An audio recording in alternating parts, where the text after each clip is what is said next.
هاي اللي قدامكم هي اشهر واطيب برجر لحم تشوفوها بداخل الصالحيه اكيد، يم برجر ابو يونان. جاد حبيبي شلونك؟ اهلا وسهلا. في البدايه احكي لنا عن المطعم العربي ابو يونان. كنا عربان هنا قبل يمكن حوالي 3 سنين 4. وهسه حاليا مطعم، وحاليا صرنا الحمد لله والشكر بفضل رب العالمين. شنو الايتمات اللي عندك هنا هسه حاليا؟ الايتمات عندي برجر لحم، برجر دجاج، وعندي سكالوب، وعندي زنجر، حلو، وعندي فيلر، وعندي سوبريم، حلو، عندي فايته لحم فايته دجاج، وبالاضافه عندي برجر محشي بالجبن. هذا البرجر اللحم اي وهذا الدجاج، هذا الهمبرجر شغلكم هذا كلها شغلنا، تشتغلون. هذا شغلنا.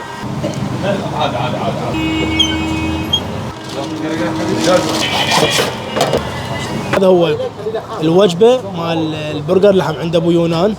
هذا هو الاسكالوب، صلصات والفنجر وشي مرتب. اول شغله نجربها البرجر اللحم مغمس. اوبا بسم الله. مثل ما قال سجاد الصوصات رهيبه، والبرجر اللحم كلش طيب، بالنسبه للسعر مناسب كلش لهذا الطعم. الاجواء هنا كلش حلوه بالصالحيه. طبعا اللي بظهري هي ساحه الملك فيصل. عندك هذا الاسكالوب، نجرب الطعم مالته. شوفوا الترتيب.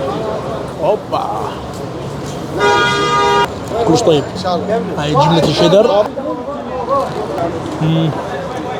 هاي كلش طيبه. صدقوني اللي يجي على الصالحيه وما يجرب عربة ابو يونان خساره. اسعار كلش مناسبه والاكل رهيب ولا غلطه. تعالوا على الصالحيه وجربوا البرجر عند عربة ابو يونان.